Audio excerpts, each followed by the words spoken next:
Hey, I'm Dave, and I get to present with you guys today. Been looking forward to this for a while. I'm found on Instagram at Dave's Whittle Friends, and today we're actually going to work on a little carving that I did years ago. I'm going to teach you guys how to do that, but I'm also going to take you through my carving journey. So join us, let's have fun, and welcome to the International Association of Woodcarvers. All right. Good afternoon, everybody. Welcome to the International Association of Woodcarvers. Today is Saturday, May the 11th, a little bit after 3 p.m. Eastern Standard Time. Appreciate you all coming in on this Saturday afternoon to join us. Wanted to let you know we've had to call an audible this week. Our presenter that was supposed to come on was having some family issues. He wasn't able to make it. So we've called up from the big leagues, or actually from the minor leagues, I guess. Our very own Dave Levy that's going to be coming on to present with us.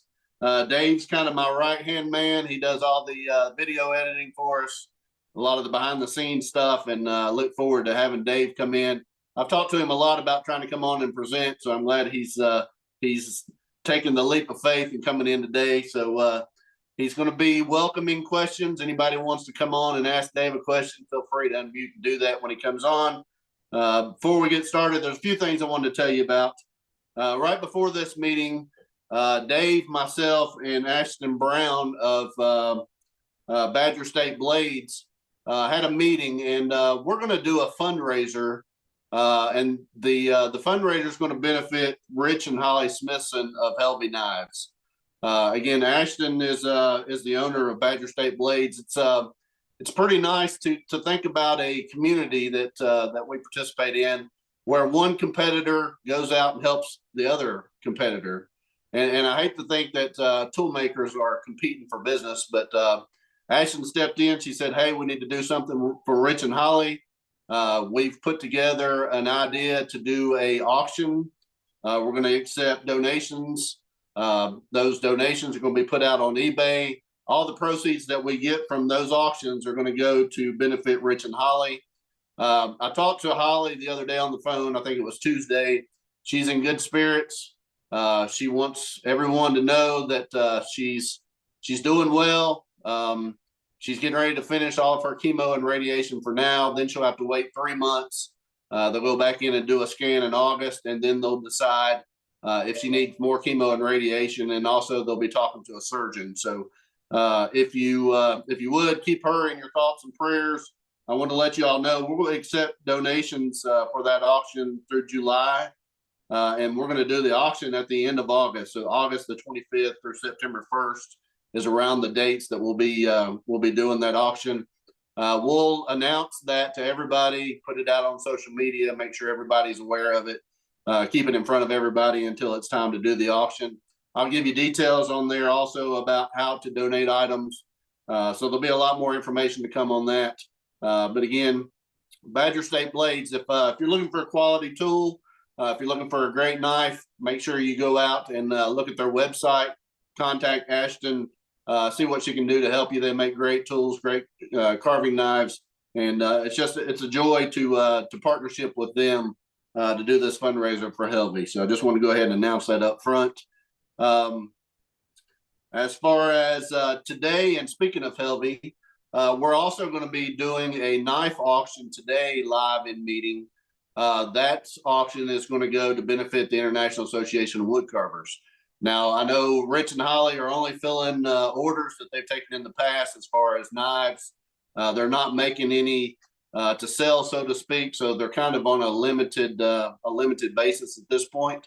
But they are still donating knives to us because they believe in what we're doing, and they want the proceeds for those auctions to go towards our meeting so that we continue to have these. So this week we're going to have a knife auction for this Wayne Larrimore knife. It's autographed by Wayne. He autographed it in Colorado Springs in September. The blade on this is a little over 2 inches. It's about 2 1/4. It is a Levee knife. It's a Signature Series 1. If you're interested in bidding on that knife, put your bids in the chat. Of course, the high bid will win at the end of the meeting. And again, all the proceeds for this knife will go to benefit our continuing of the meetings and the Zoom subscription that we have to pay for us to have these meetings weekly. So go ahead and plan on putting your bids in the chat for that again. High bid will win. I want to tell you all about the presenters that we have coming up. Next week, we've got Cody Bonham coming on from Block and Knife on Instagram. We got Reese from Woody Wood Spirits coming on the 25th. That'll end our weekly meeting starting in June. We're going to go to our summer series where in June, July, and August, we'll just have one meeting a month. That's to allow people to take vacations. And we know a lot of people will be busy through the summer. But on June 22nd, Rick from Scarecrow Woodcrafts is going to be coming in. He travels the world, plays music, and he also is a wood carver. He teaches wood carving and sells his carving, so he has a pretty interesting story. And I look forward to having him on June the 22nd. Want to remind you all that Dave Stetson has a workshop that's going to be starting on June the 1st. If you haven't signed up for that workshop, you need to reach out to Dave and get signed up for that. It's wood carving, the 5-piece cowboy and friends. We talked a little bit about it before the meeting there today, and he's still taking students. So if you're interested in that, you need to get signed up so that you can get the materials you need to participate in the class. And one other thing, I want to remind you all about Carving the Rockies, the sign that I've got here. That's September 14th and 15th. It's put on by the CCA, the Caricature Carvers of America. It's in Colorado Springs, Colorado. If you haven't made plans to go out there, make sure you do that. There's also a School of Caricature Carving that's going to take place right after the show on September the 16th through the 18th. If you're interested in taking those classes, you need to go ahead and get signed up because I think there's a limited space available for those. We're going to have three instructors that are all CCA members. And again, that's going to be on September the 16th through the 18th. You can go to the CCA website, get more information about that, and get signed up out there. So check that out if you would. Before we get to Dave Levy, I'm going to go ahead and turn it over to Dave Stetson, who is going to give us words of wisdom before we get started with Dave. Thank you. All right. Today's word of wisdom, Ralph Waldo Emerson. He was a poet, an essayist, a philosopher, an abolitionist. Borrowed this quote from him. He said, Ralph says, every artist was first an amateur. I'll add, they sucked at it. Whether it be poetry, music, dance, 2- and 3-dimensional art, wood carvers. Every great artist became great through hard work. Michelangelo said that if people knew how hard he worked to become good at his art, they wouldn't think it was so good. The price paid in effort discourages most people. And the amount of effort that someone puts in to becoming good at their art is evident in what we see them produce. So that's it. Ralph Waldo Emerson. All right, Dave, thank you for that. Again, I want to say thank you for Dave Levy and his willingness to come on and present today. Again, he was not scheduled. He found out just a couple of days ago that we were going to need somebody, and he jumped in and said, sure, I'll do it. And I'll also do a demonstration. So we look forward to hearing Dave's story. I know Dave's story. Dave's been with me almost at the very beginning of these meetings. Again, he's my right hand. He helps me as far as all the meetings, scheduling people, meeting with people before the meetings, lining up, the videos and making sure that all the stuff goes off the way it's supposed to. So Dave, I just want to say thank you for what you do and look forward to what you have to share with us today. So I'm going to go ahead and turn it over to you, my friend.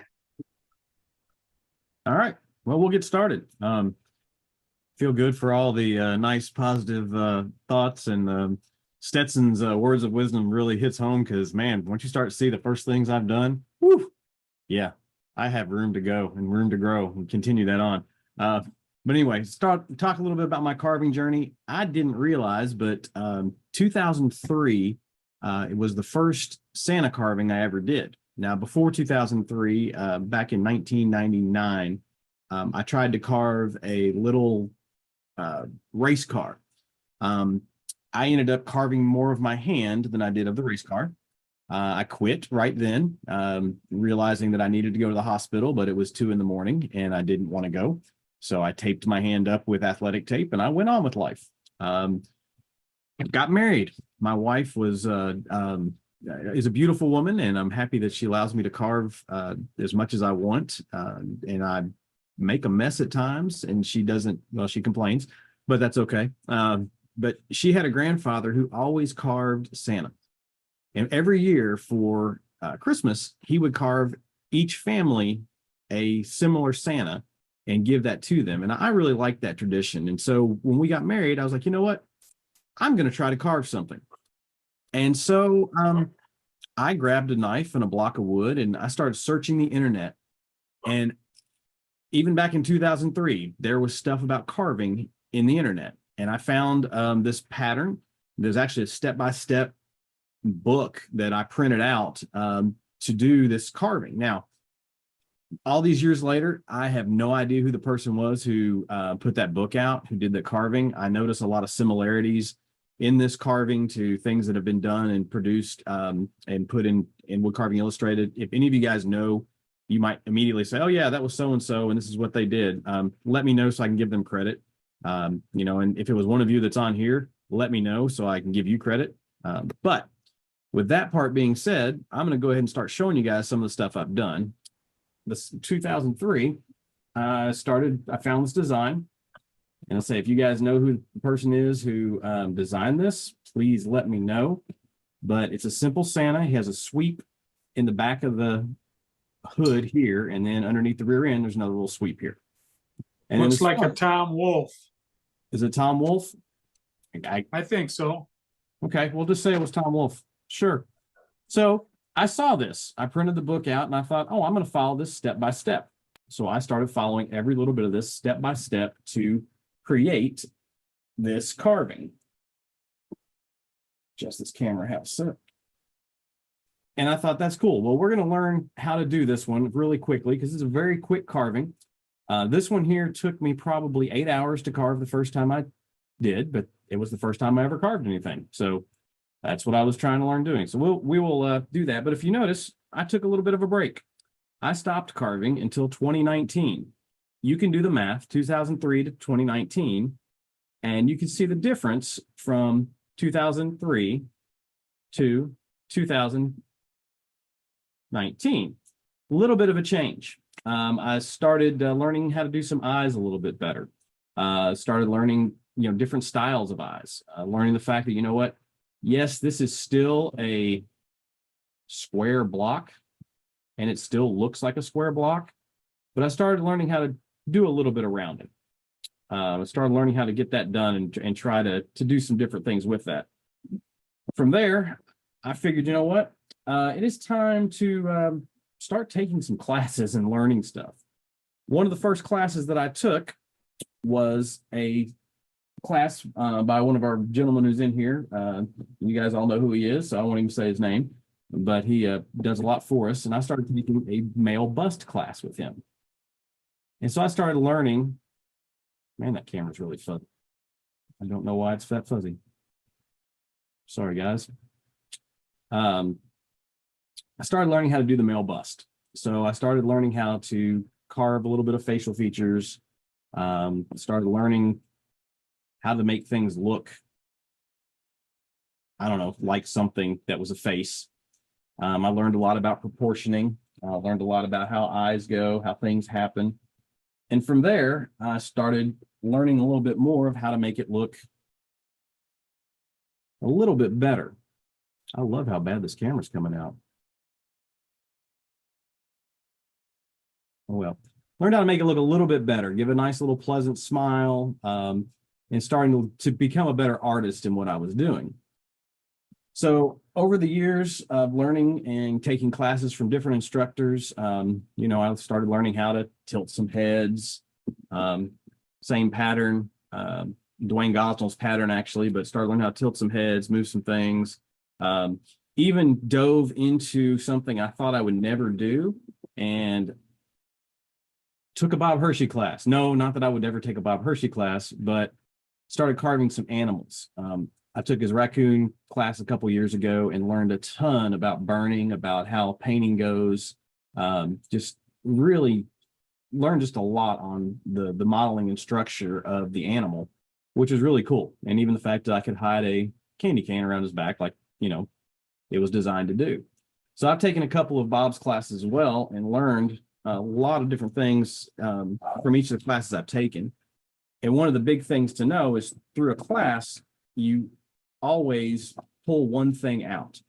I don't care how many classes I take from the same instructor. I've taken several of Dave's classes, and I still, every single time I take a class, I pull at least one new bit of information out, or I actually start understanding something that he said 1,000 times, putting it into practice and actually starting to do a little bit different work, and start doing some other pieces of things.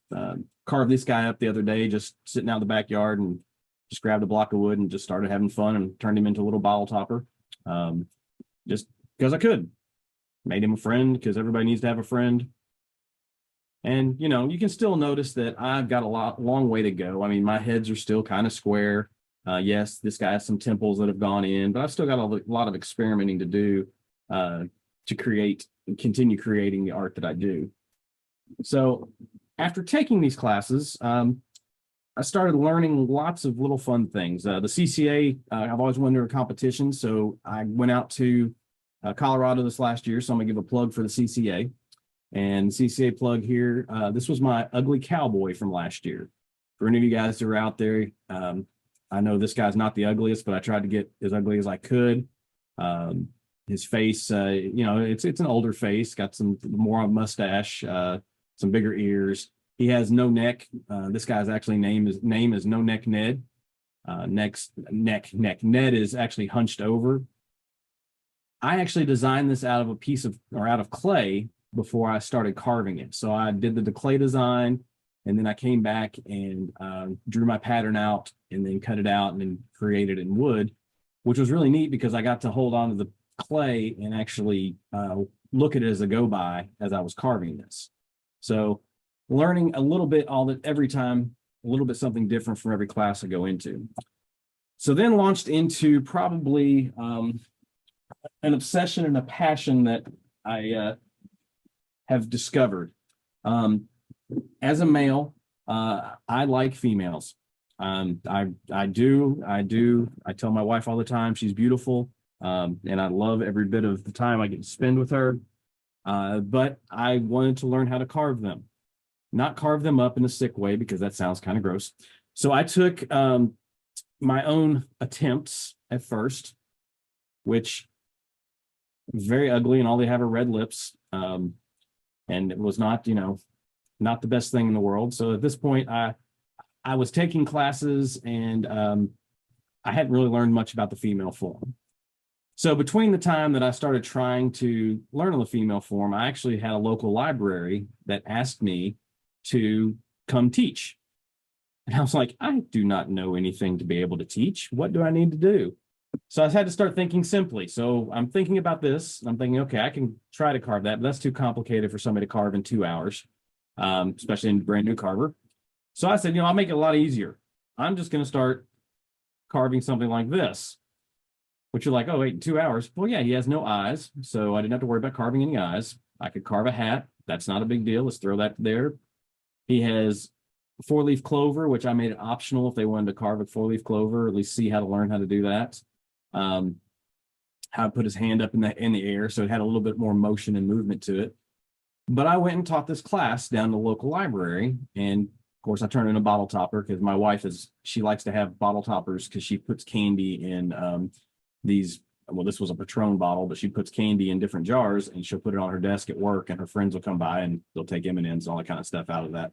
So she had a great time, or has a great time, saying, hey, carve me something different for this month. Carve me something different for this month. So I've carved Frankenstein I've carved Abraham Lincoln I've carved just different things for different seasons. I carved a lady that looks like this, but was in a heart shape and made heart-shaped lips to put as a bottle topper. I also taught that class down in at the library that I'd get to teach at too. So I started teaching some classes, started learning how to do that, but I really wanted to learn the female form. So I took a class that several of you took in January with Ryan Olson. And I got really challenged by Ryan to learn how to start carving females. So from taking Ryan's class, I designed out a little bit of a real long neck female and started carving on that and started carving a bust. And I learned that, you know what? I want to try to get better at carving female busts. So almost every day for a couple of days, I started carving females and faces and playing with hairstyles and trying to make them look more like people I knew, with a little homelier look on some people, with taking a pattern that I had and designed out and changing things up. And I started trying to create a female. Now, these aren't the prettiest groups of females that you've ever seen. Matter of fact, some of them are just downright unattractive. But that's how I had to start. I had to start learning and getting to know what I was doing back in January. Well, because of that, I started thinking, well, what have I never seen? And I have never seen anyone carve a female Santa Claus. And I was like, I'm going to start carving female Santa Claus. Now, this isn't female Santa Claus. This was just another one of the females. This was the first full figure female that I carved. And as you can tell, she does look like a female, I think. She has proportional issues, but I'm learning that I have issues with proportion, and I'm trying to correct that and learn that. So I was like, okay, I'll start experimenting and trying to carve a female, and I'm going to try to turn her into a Santa Claus. So I carved that lady. Then I designed out and carved out this lady. She's my gym. She's a really tall one, as you can tell. She's my go to the gym chick. She was, she has her hand hanging here in her pants. She's kind of pulling the waistline, saying, I don't need to eat more today, or maybe do I? Maybe I don't need to skip leg day. I'll see what I'm doing. So carved her out. And after that, I decided, you know what? It's time to actually dive into carving female Santa Clauses. I saw the movie Noelle. If you guys have seen that movie, she was very inspirational in carving and creating the form and creating movement into the pieces. And so I started trying to emulate some different stances that she took. So I started drawing out these Santas, female Santas, on a regular basis and trying to get them to a form that I wanted to be able to cut out and do. So after creating my first female Santa Claus, I decided it was time to actually go for Noelle. So this was my Noelle. Her makeup needs work, but she needs some arm issues. She's still got some issues and things to go. But this was the first one that I was actually pretty pleased and happy with how Noelle turned out. I even did something I'd never done before. I carved in initials or carved in letters into the bottom of the base, something I'd never tried. And as you can tell, I have room for improvement there big time. And I will continue to improve on it because that's my challenge. I did it one way. I'll start doing it another way. So I'm liking how the themes of these Santas are going. And I decided that I need to go ahead and continue designing and doing out more Lady Santas. This is one from I designed out a couple weeks ago, probably a month or so ago, and I'm starting to rough her out right now. She's not as much. She's got her hand up over her hood, kind of pulling it back just a hair. And so she'll be kind of more of a classic long dress Santa. And so that's how she is starting to form and starting to do. And then I had, I need to have one that has Santa bag. So this is Santa. She's going to be a female. Yes. She's going to have her arm with the Santa bag coming over the back of her shoulder, coming down, and be hanging up to right here. On the other side, we have just kind of an arm hanging down, just kind of hanging down by the hip. And this is all just for me to kind of learn more of the female form, but also learning how to put the ruffles in with the Santa outfits and get that kind of going and making that look a little more realistic with what I'm doing. So that's kind of where my carving part of my journey has gotten to. I'm constantly designing. I do use Procreate to do my design work now, which is fun to do. I am a computer person, so tech stuff like that just always fascinates me. And learning how to do Procreate and get everything going with it has just been a fun time. So I love trying to do designing out of things. And I actually did a piece. If anybody follows me on Instagram or on Facebook, you'll see a piece that I did recently that was an employee that with my wife who retired. And he had glasses and he had this really almost handlebar mustache and a beard. And so I tried to do my own caricature of him and create that, and it kind of resembled him and it looked pretty good. I was really kind of happy with how it turned out. So with all that being said, we got through, let's see, I'm going through my notes of everything here. Started carving and really started seriously carving in 2019. Taking classes in 2019, actually started taking those in 2020, excuse me, in 2021 till present. Started teaching classes in 2023. This year has been the year of design and women. And so we get you up to now where I am. Now, a couple of things that Blake said, he knows my story a lot better than everybody else because we've talked a lot. I have multiple sclerosis. I am basically, I can't walk well. I have balance issues. The reason I carve is because I can't do woodworking anymore, and carving keeps dexterity in my hands built up. It keeps my hand strength going good. And so it helps out with my MS actually. And it gives me something to do when I'm sitting around and can actually keep active with it. So MS has actually been a godsend for me because it has allowed me to take the time to just sit down and to learn to carve, learn how to be an artist.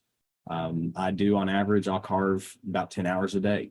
And that helps you improve. It also helps the dexterity in your hands. And just a good fun thing to do. That's kind of my journey to this point. If we have any questions, we'll get into our demo part here in a few minutes. But if we have any questions, I'll answer some questions for a few minutes, and then we'll move on to doing our actual presentation part of things with the demo. So if we have any questions, I'll take some questions. And I haven't been reading chat, so if there's questions in the chat. There's not any in the chat, Dave. Do you want to tell a little bit about how you got involved with this International Association of Woodcarvers?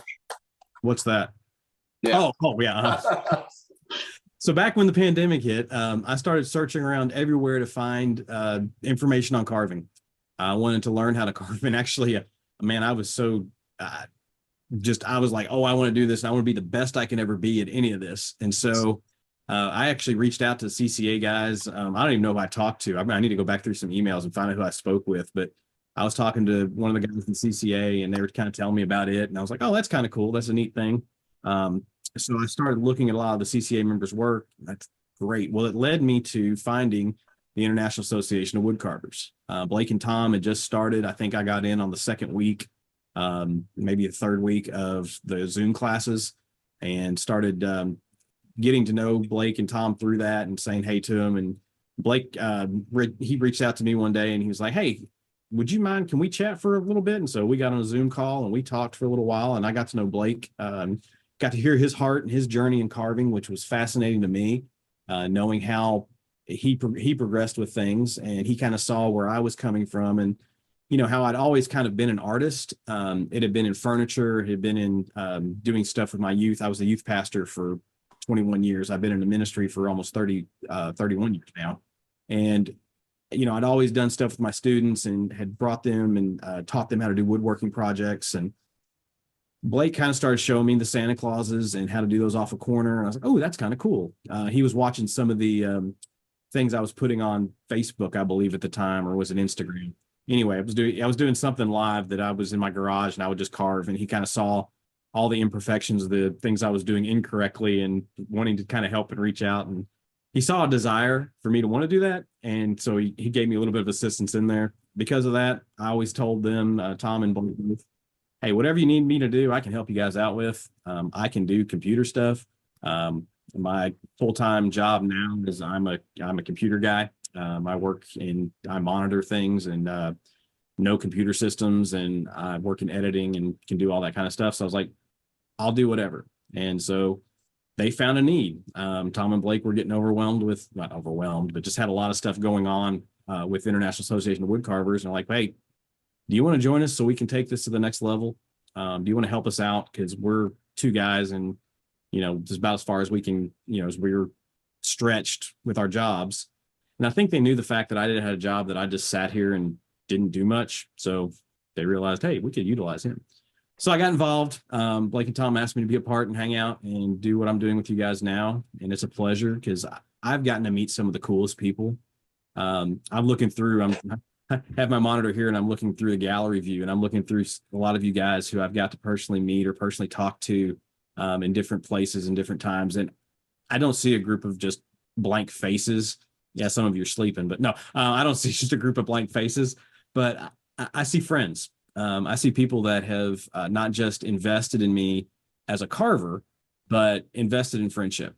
And it's kind of cool because, I've been blessed. Some of you guys are just amazing. Out of the blue, I'll get a message. Hey, can I have your address? I'm like, you gonna send a bomb to me? No. It's like, okay. And I've been given some of the pieces that some of you guys have done.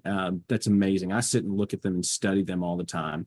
And it's helped me grow as a carver. And it's just something that, I look at and can just be amazed at, okay, this is what happens. Or I see your work on Facebook. Or I see it on Instagram. And I see you here and I see what you're doing, even behind the camera when we're talking or when somebody's actually giving a demo, you're carving still the same time. You're listening to what's going on. It just amazes me what a great community this is. And so I'm thankful all the time for being a part of the International Association of Woodcarvers, even though it's a mouthful to say every time. You have any other questions, Blake? None at this point. If you want to go ahead and start the demo. We'll go to demo. I'll let you grab spot for us. We're going to work on actually a downsize of where the first Santa was. First Santa, he was, let's see, 6 inches. So he was about 6 inches, 6-inch block of wood, and it was 2 by 2 by 6 inches. So you want to come back and create this Santa, you can do 2 by 2 by 6 inches. And that's cool. You can do that. Well, today, though, we're going to start with a block of wood that is 1.5 by 1.5 by 4 inches. So 1.5 by 4 inches is what we're going to start carving with.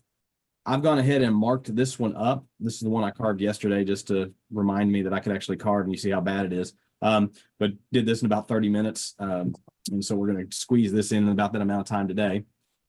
So as you can see, on the back side, this was the front face there. We flip around to the back side. We have these 2 scoop cuts are basically all they're going to be. These are the first 2 cuts we're going to do here in just a second. But these cuts are what create the hood and the butt. So that butt part of Santa gets created through that. Then we're going to carve off the sides and kind of create almost a boat shape. We're going to round this up. Kind of like if you're doing the Santas on the 45, as you curve that part of the Santa back for the top of the hat, that's kind of what we're going to do on both sides of this and kind of curve that up and in. We'll curve the top part back just a little bit, knock off some high ridges. Then we're going to take our arms and we'll put our arms in, just very simply. Arms there. We'll work on our mustache, beard, nose, eyes, all that. And it's very simple. It's a very quick carving that we can do. I'm going to use 2 tools. If you notice, I'm going through all this beforehand because this is usually all the questions that everybody asks. I'm going to use this lovely Blake Lunsford sharpened knife. It's just the sharpest thing I have right now. And I'm going to use just a standard little V tool. It's a soft V. It's a little bit more of a 90-degree angle soft V. But I will use that, and it'll only be used basically for the arms. And if I feel like doing around the hood with it. So let's start through real quick.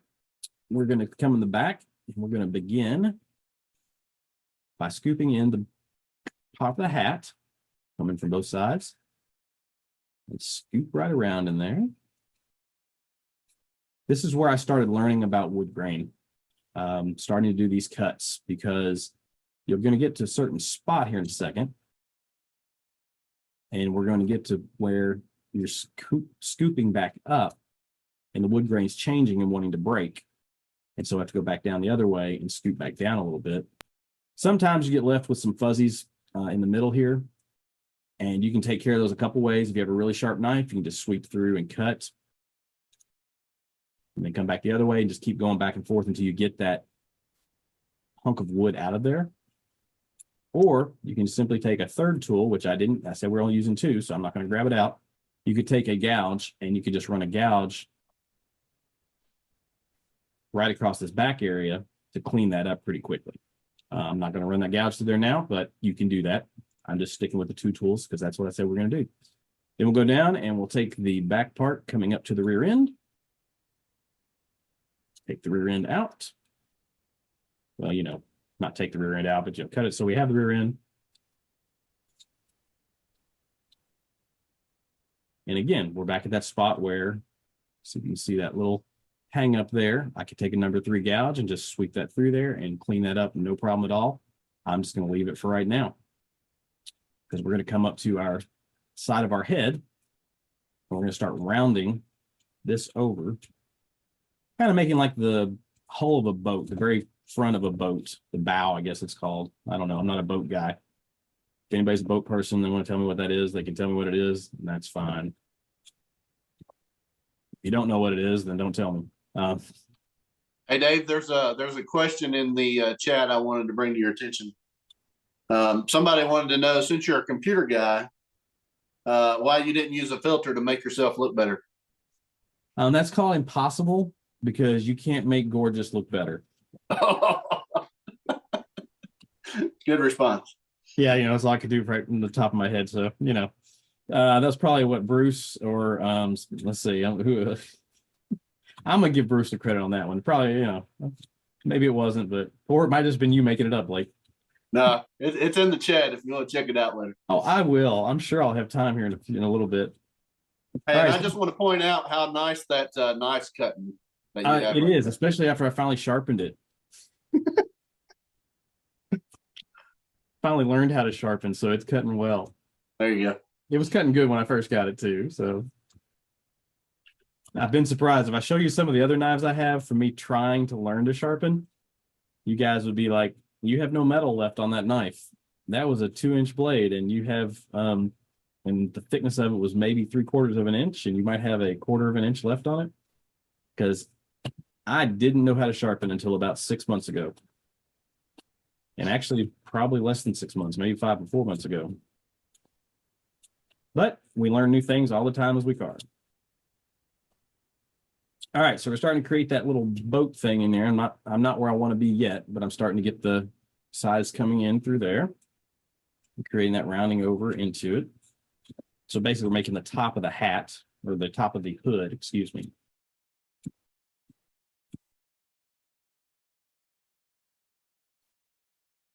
There.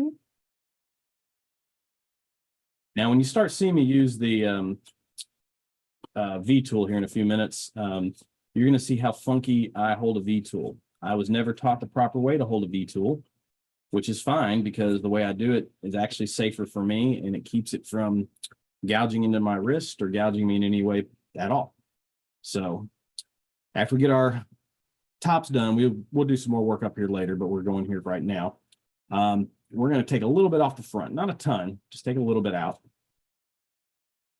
And actually take about to the top of I'm going to put the nose and then just kind of knock back the hood just a little bit. We're going to define all that out in a few minutes, but and we're going to make this a simple guy. We're not going to do a really hard, we're not going to do any special eyes on this. We're basically just actually going to do a couple cuts for our eyes. It's nothing major. I'm going to just cut back in, leaf down, just a little V cutting in there. And those where we're going to paint our eyes on later. because this was an older type of carving. This was not something that was, when I first started, it was just what I found. I'm going to put the nose in, cut underneath, and we'll leave up to the nose. And then we'll create our slope back to our eyes. Do the sides of our nose. Now, one thing that's kind of unique, I'm actually ambidextrous, and if I wanted to switch my glove and get that all prepared that way, I would have carved the one nostril with one hand one way, and I would have carved the other nostril with the other way, just switching the knife into my hand, the other hand. It's just a pain to go and switch through gloves while I'm sitting here doing this, so I'm not doing it today. Hey, Dave, do you ever use a thumb guard for the hand that's holding your knife? I don't. I have no feeling in my hands. The only thing I feel is a little bit of pressure, which some of you will say is a very positive, because when you cut yourself, guess what? I don't feel it. I grab the bottle of super glue, I super glue my cut up, I go on carving. In fact, super glue is right there. Then I have, where did accelerant go? No, well, usually have a bottle of accelerant that's within arm's reach. So I'll pour, if I have a cut, I'll fill the cut, pinch it together, and then I'll spray the accelerant on there, and I will get my cut fixed. All right, so we're going to go now with the soft V, and we're going to take the bottom of our arms. As I said, see my awkward carving? This is how I go through. But I cannot go any further than that with this carving with this tool. So I'm not in danger of hurting or cutting myself. When I get to this point, I'm actually pushing a little bit further out. I'm not in danger of cutting myself because I can't push far enough to get past the wood. So I keep safe in those things when I'm doing that. It just looks really weird. And if I'm covering the line, I apologize. Let me see if I can come this way. I'm trying to look at on screen and look at the wood at the same time. So kind of makes it fun to get that going there. All right, so we're getting a little bit of the arms defined underneath.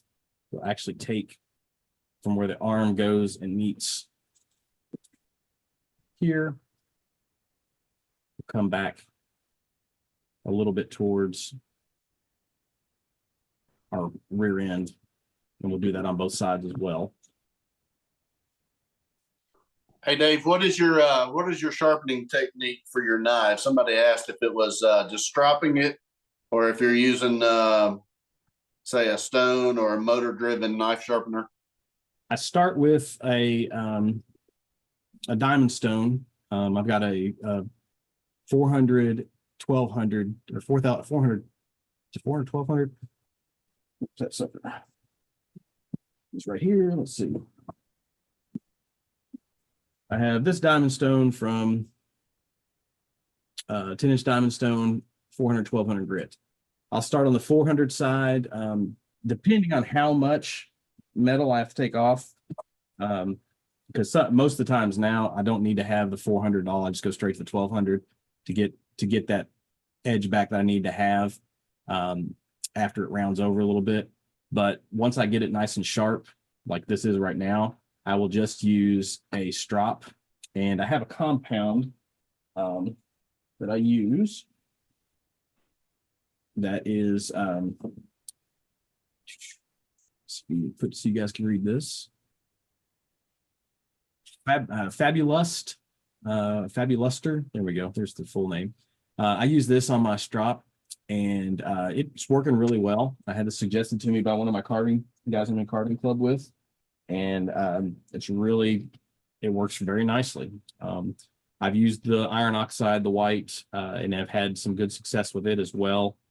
But I think every individual needs to find what works for them with the carving compound, because some compounds work better.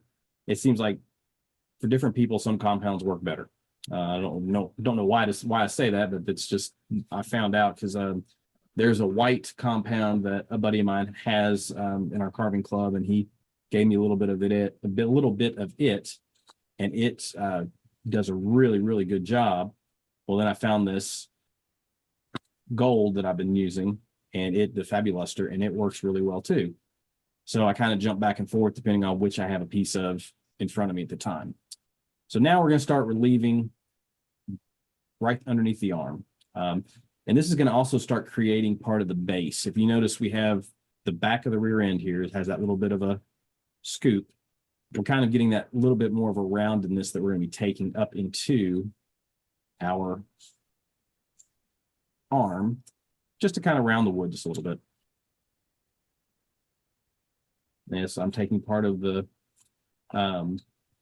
soft V section. Well, with a soft V, well, now it's not. It's now more of a permanent spot in my carving. There, going to get the bottom of the hands, straight in, and then we'll scoop the bottom there. And you can go. Dave, the way you were holding that gouge. Yes. Is that a Gosnell style? Bruce wanted to know if that was a Gosnell style cut. No, I can't do Gosnell style. Man, I've talked to Dwayne and looked at how he does that, and it perplexes my brain looking at how he uses his gouge. It might be a modified version of that. I don't know, but it makes sense watching him do it and how he uses it. I wish I could do, but I can't do it that way. All right, so we're just getting some scooping in here on the sides, just kind of relieving back to underneath the arms.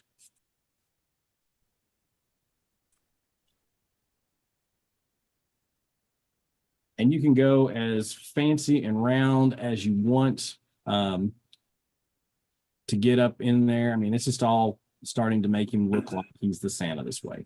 We're now going to take and we're going to do a round for the top of the hood and the head. So let me get to that. Dave, here's another question for you. Mark Dillinger says he's loved watching your progress with the female carvings. Do you find with your MS that you have issues on how you hold the wood or your tools? I have to change styles all the time, depending on where I'm doing and cutting. I'm working on a piece right now that it's very unique in some of the areas I'm trying to get to. And so when I'm trying to carve in those areas, I've got to adjust my hands and angles, and because my strength in one area of my hand is different than strength in the other, I have to adjust for that as well. So to answer your question, I do have to change stuff up for the MS. And the female carving side of things, when I've been doing it, it's been a good challenge. If anybody knows me, I bite off more than I can chew on purpose. I like to dive in as deep as possible and create things probably a little bit more complicated than they need to be created. I have some of the classes I've taken I probably shouldn't have started taking because I was not ready for it.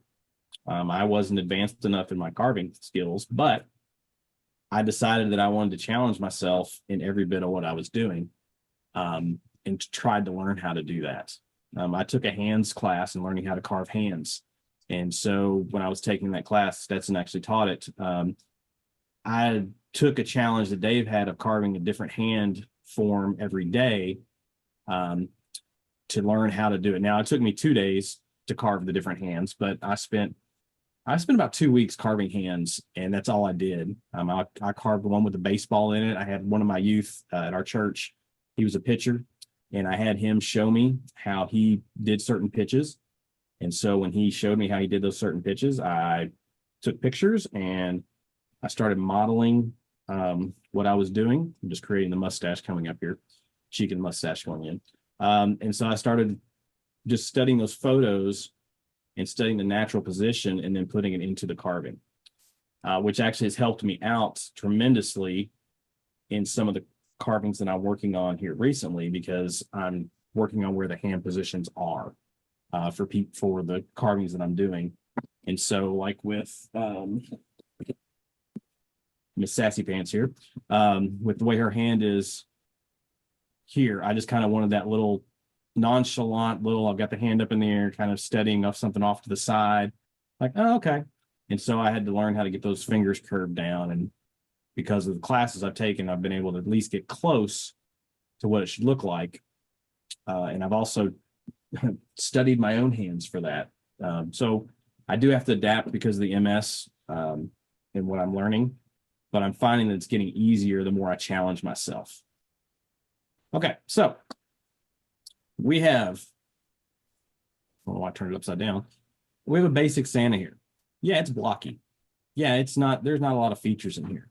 This was not designed when I originally found it. I guess if it was Tom Wolfe, it wasn't designed to be complicated. This is designed for you guys too, to simply go through and just use a couple tools and learn how to create just a Santa with a robe. I mean, it's not, you know, you can go further.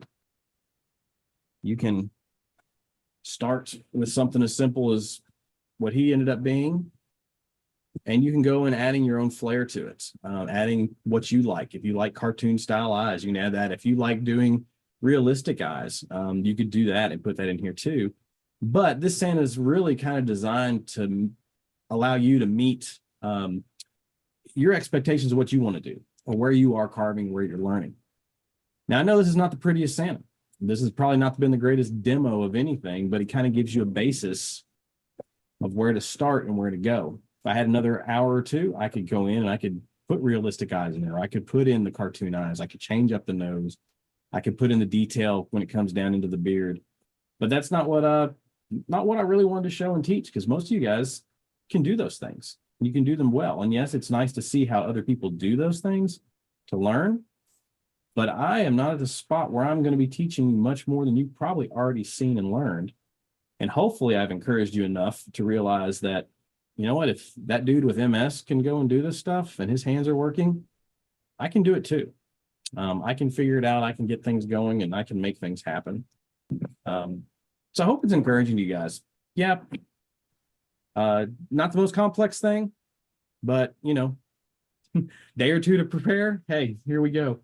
Do we have any questions from people? Because I'll call him done with that. And if we have questions, I'll take questions. And if you're silent, that means I did an amazing job. And no, I'm just kidding. Hey, Dave, let me ask you, can you go through your paint process for us?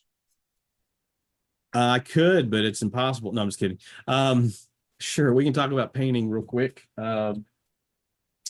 I actually found these cool things called paint markers.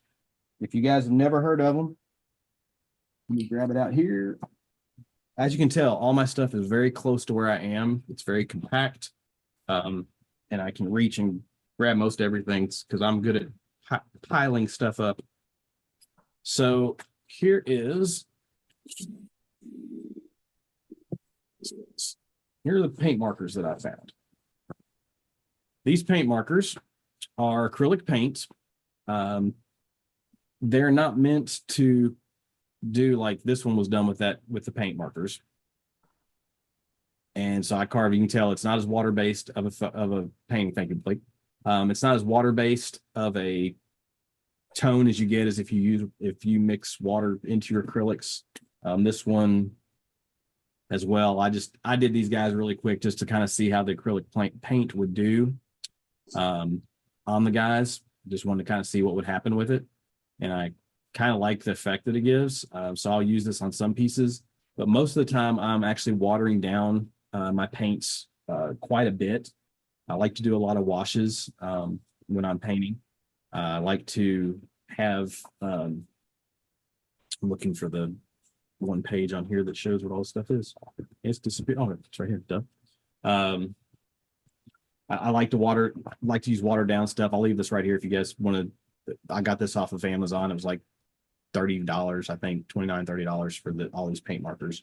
But I mainly use the paint markers now for projects like that, for doing the makeup, the eyes and the makeup, because I have more control to be able to do the eyes with the small tip that comes with their or comes on the markers. They have a fatter tip and they have a really fine tip, and that works really well. Then let's see, where's the other ones I use that? Yeah, so mainly with the eyes. These eyes were actually painted, and I painted those on before I started using the paint markers. So you can see the difference between what I did with paint markers and what I did with actually just painting on. With MS, it's kind of your hands are a little bit more shaky at times, and you can get better at, or you can get better control if you're holding a paint marker. She was done with a paint marker, and I could get the eyes on those done better that way. Now her top, her legs, all of that stuff those were done with washes, very fine washes of paint. The skin tone and the skin color, I actually use a technique that I learned from watching Ryan in one of his videos on Woodcarving Academy. And I mixed up a whole bunch of flesh tone. It's kind of funny because this flesh tone color changes almost every time I paint flesh tone on the carving, because I add different carving or different color tones, different acrylics in there to kind of change it a little bit to see how I want it to be. As you can see, even on the side of it, some of it's a little bit more tan.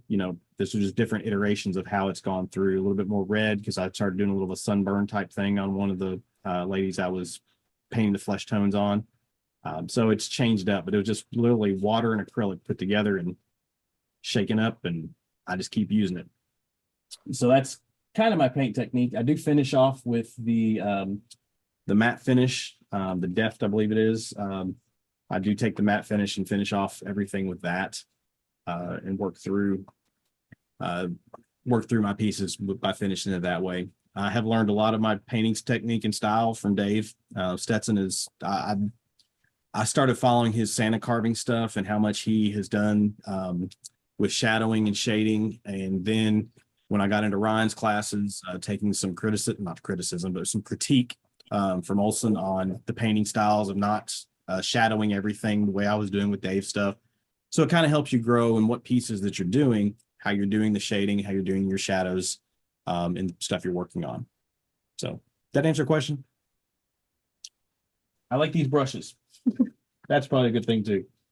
I love the round, back to that. I love the little round brushes. I have several different sizes of these round ones that I use, from really small to a big old fat daddy. I just like the way it slops on paint. And when I say slop on paint, it will slop on the paint. So I just like the way the round brushes do. I can have a little bit more control just because of how my hands shake. I can do that. And this is something I picked up from Ryan Olson. He was talking about the round brushes he uses. And I thought, you know what, let me give it a shot. Let me see how it does. And it's something I've really liked doing. The round brushes have helped out a lot for me. So yes, that's kind of paint technique. That's kind of, what I do. Any other questions for Dave in the chat, or anybody want to unmute and ask Dave a question? Just don't unmute and make fun of me. If you do that, I'll have to kick you out because I have that power. No, I'm just kidding. No, they've reserved that for the chat. You'll have to go back and look at the chat. Oh, I gotta go back and look at the chat. Okay. Great. Oh yeah. I'll remind everybody we're getting ready to finish up on the auction for the knife. It's again a Wayne Larimore signature series Helvey knife. You can't get your hands on a Helvey right now due to the situation with Rich and Holly. But if you want one now, definitely we'll take bids on the auction just for a few more minutes. It's about a 2 1/4 inch blade, probably one of my favorite knives that I have in my collection. And it's really good to reach those places that you can't reach with a smaller knife. So if you're interested in that, go ahead and place your bid out there. Anything else you want to add, Dave? No, guys, it's been a pleasure. I've actually enjoyed this. If you can't tell, I do like talking to people. I just do like talking. So it's really not been like a silent group sitting behind, I know some people say, I don't know who anybody's around. It's fun. You guys are a great group of people, and I really appreciate all the help you guys have given me over the years. So thank you. I appreciate you. All right. Well, Dave, we appreciate you coming on and presenting. Again, I'll reiterate what I said a few minutes ago. You're an integral part of this group. Without you, I don't think I would be able to continue on with the meeting. So I appreciate all the work that you do behind the scenes. you definitely take all of your skills and put those to use, making these videos the way that they are. Hopefully you all go out and watch the videos and check out the editing that Dave does, and also the bloopers that he puts in at the end, because that's the most fun part for us. So check those out. Remind you all, next Saturday we'll be on with Cody Bonham from Block and Knife. He does some really cool stuff. You can go out and check him out on Instagram. It'll be next Saturday, 3 p.m. Eastern Standard Time. We'll go ahead and call the bid on the auction. So let's see, I believe Steve,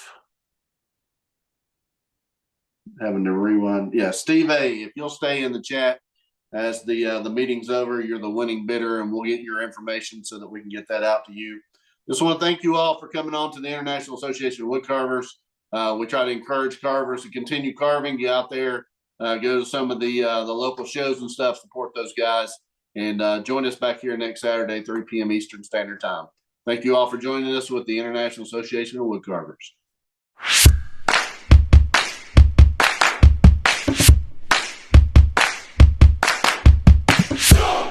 You still want to do? There's our answer. What's that? You still want to what? I was gonna say, do you still want to do the recording stuff? Yeah, I can take care of all that side with it still, and I can switch up until getting to my camera stuff to switch. Yeah, and then I can do it at that point. Where is?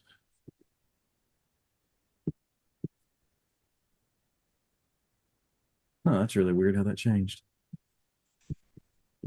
Let's do something here real quick. Let's. There it is. That's what I needed. Okay, now I can do this. Yay, I can put things on the right screen. All right, well, you can do this as many times as you like. It doesn't matter. Doesn't matter if you mess up or not. Okay. What should I say? Just remember to say either IAWC or International Association of Woodcarvers. Okay, I got this. I know you're new to this, but never done this before. I'm kind of nervous. I mean, just have fun with it. That's what I hear. Just have fun with it. My beard fixed. That's right. Here's out of place. We're stupid. Oh, no. If people really knew, of course, these outtakes would be the ones that they'll learn some things off of. But well, there's a lot of people that watch them. From what I understand, there's a lot of people that like. They probably fast forward to the end, but okay. Great. Well, they're really going to enjoy this one. Yeah. All right. Let's see. Sure. Yeah. That's it. Here's what we'll do. All right. Hey, I'm Dave with at Dave's Whittle Friends. I don't even remember what my Dave stuff is. So I'm right there. Oh, Dave, right. I don't know who I am. I was going to say Dave with the International Association of Woodcarvers. You could. You could. All right. 3479. Woohoo! It's like he's done it before. Once or twice, too many times. Good job, Coach. Good job. Let's see, where we at, you Coach? Tell some people how to do it for so long. First piece was back in that lovely 2000. And is that upside down to you guys? The right side up. It is, Dave. Actually, we should have fixed that before we get started here. There we go. Give me 2 seconds. Sorry, guys. I thought I had it ready to roll.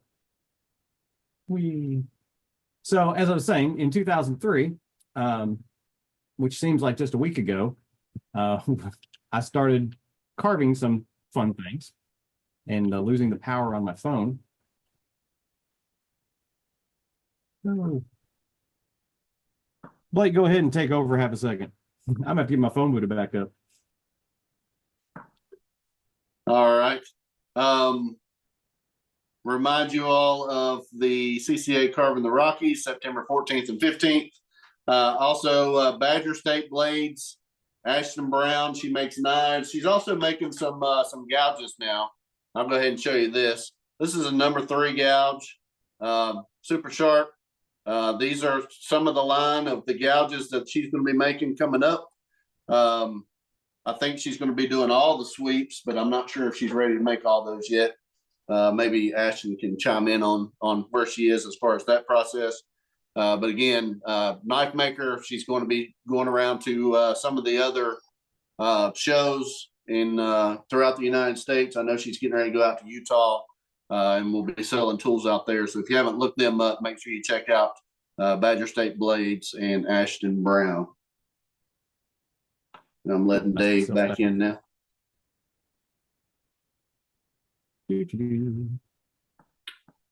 So Dave, there's a message in the chat that you're a rookie presenter. I am a very rookie presenter. Yes, that is 100% true. This will make great bloopers for the end of the video. So if anybody don't know, if you go out at the end of our videos after we do the presentation, we always have blooper clips out there at the end, and that's just to see if anybody's watching all the way to the end. So if you want to go back and check out some funny stuff that we've done in the past, look at the end of the videos that we've done, and we'll provide all of this information, all the funny things that we do on here at the end of this video when we post it on Monday. Blake, I'm going to go ahead and spotlight it real quick, and I'll get it situated. All right. Let me see if I can find you here, Dave. Should be towards the end. Well, while he's looking for that, I'll let you guys know through. You'll need to change your aspect ratio Yep. also. Change all this fun stuff up. For all of you that have presented, you see this stuff all the time. And let's see, am I upside down still? It's that way. Let's turn this back to that way. Is that the right way for you? Yeah, that's good. Perfect. Well, let's get this going. So anyway, as I was saying, stop this.